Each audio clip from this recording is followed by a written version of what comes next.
Sa pagtatapos nga ng ating huling video kung saan isang special request ang inimungkahi ni Chairman Go, ay i-review naman natin ang susunod na episode o ang chapter 122 sa manwa ng solo leveling.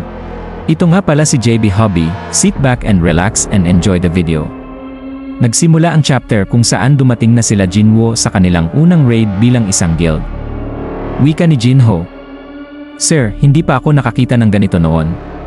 Ang gate na ito ay sobrang laki." Wika naman ni Jinwoo, "Mag-umpisa na tayo." At sa isip nito, sana nakita mo ang gate sa Busan. Pinagkaguluhan naman sila ng mga reporter. Kinausap niya naman si Director Wu na sumama kila Jinwoo. Wika ni Jinwoo, "Direktor Wu, akala ko ba na ang asosasyon ay pinapanatili ang mga impormasyon patungkol sa akin?" Sagot ni Director Wu, "Pinoprotektahan namin ang iyong impormasyon pero ang lokasyon ng gate ay naisa publiko." Dugtong nito, "Mag-ingat ka rin sana sa mga social media." Naalala naman ni Jinwoo ang selfie nila ni Soyeon. At wikang, "Ganun ba? Sa susunod mag-iingat na ako." Wika naman ni Jinho, "Sir, sigurado po ba kayong hindi natin kailangan ng tagapaglinis o mga minero, baka kasi hindi ko ito makakaya ng mag-isa lang." Sagot ni Jinwoo, "Huwag kang mag-alala, ang mga shadow soldier na ang bahala doon." Sinukat naman ni Director Wu ang mga lakas ng mga shadow soldier at hindi niya inaasahang mas mataas pa ang standard nito sa isang A-rank gate.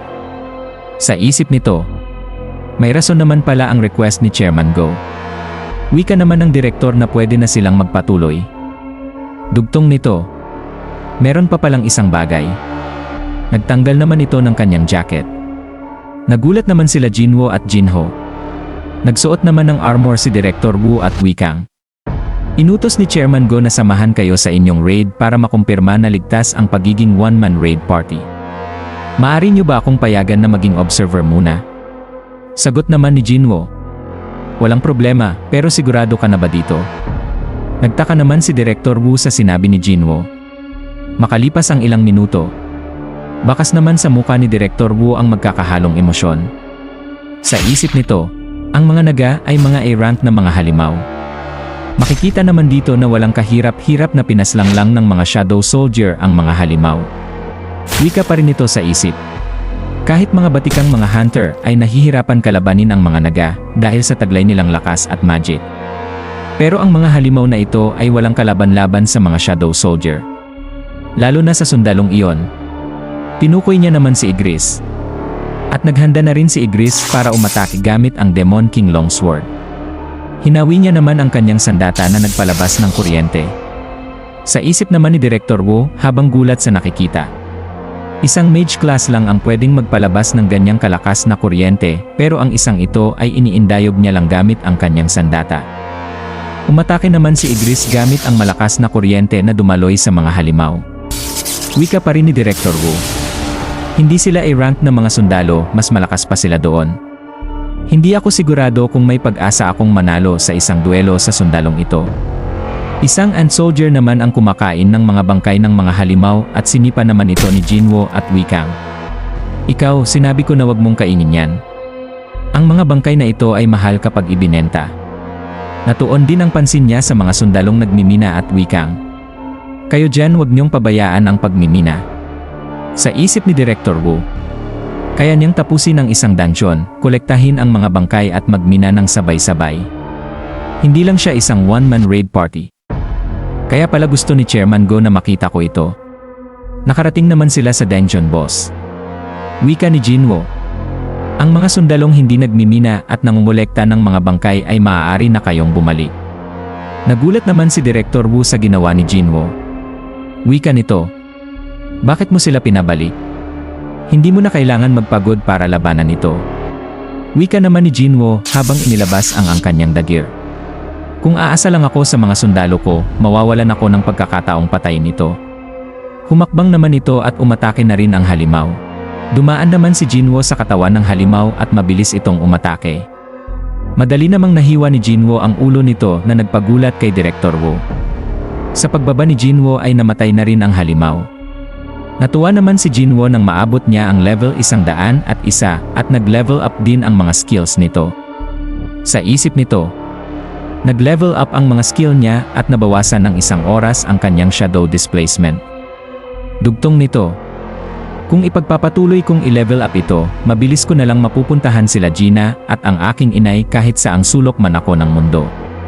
Sa isip naman ni Director Wu, ang mga naga ay may matitigas na mga balat at ginagamit ito sa paggawa ng mga shield at mga armor, pero hiniwa niya lang ito gamit ang kanyang 2 punyal. May napansin naman ito. Ginamit naman ni Jinwo ang kanyang skill na arrays sa dungeon boss. Natuwa naman si Jinwo na malamang level 13 na ito. Sa isip nito na magkasing lakas sila ni Task at parang hindi ito humina. Pero naging mas maliit na ang katawan nito. Ramdam niya rin ang mana na dumadaloy dito. Nagagawa niya ring maging malaki katulad ni Task at magiging malaking tulong ito sa mga susunod na mga laban. Nagtanong naman ang system kung ano ang ipapangalan sa kanya. Sagot ni Jinwo, ano kaya kung Jima? Niregister naman ang binigay na pangalan. Sa isip ni Jinho, nakakamangha talaga si boss kaya niyang paamuhin ang mga malalakas na mga halimaw. Napansin niya naman na gumuguho na ang dungeon. Wika ni Jinho, Sir, kailangan na nating umalis dito. Sagot ni Jinwo, CJ. Dugtong nito, pero sino ang bubuhat nito? Nagulat naman ang mga reporter sa labas ng gate. Lumabas naman si Task buhat-buhat ang bangkay ng halimaw. Kinunan naman ito ng mga litrato ng mga reporter. Ngumiti naman si Task habang kinukunan ito. Makikita naman si Director Wu na parang balisa pagkatapos ng raid. Wika ni Jinho, Sir, mukhang mas marami na ang mga reporter ngayon kesa kanina. Sagot ni Jinwo, ganun ba? Dugtong nito, mukhang marami ang interesado sa ating unang raid. Wika ni Director Wu sa mga reporter habang balisa pa rin ito. Tapos na ang aking salaysay at hindi ko muna masasagot ang inyong mga katanungan. Napunta naman ang eksena kay Director Go. Wika nito, sa mga hindi mabilang na mga raid na nakita mo Director Wu, bakit ang isang batikang ahente na tulad mo ay parang balisa sa nakita mo ngayong araw? Wika ni Director Wu, hindi iyon isang raid. Isa itong massacre. Hindi naman nakasagot si Chairman Go. Sinabihan niya naman si Director Wu na magpahinga muna siya sa araw na ito at nagpasalamat naman ang direktor. Sa isip ni Chairman Go, kaya niyang tapusin ang isang dungeon at mangolekta ng mga essence stone nang siya lang mag-isa. Dugtong nito, hindi siya one-man party, siya mismo ang one-man guild.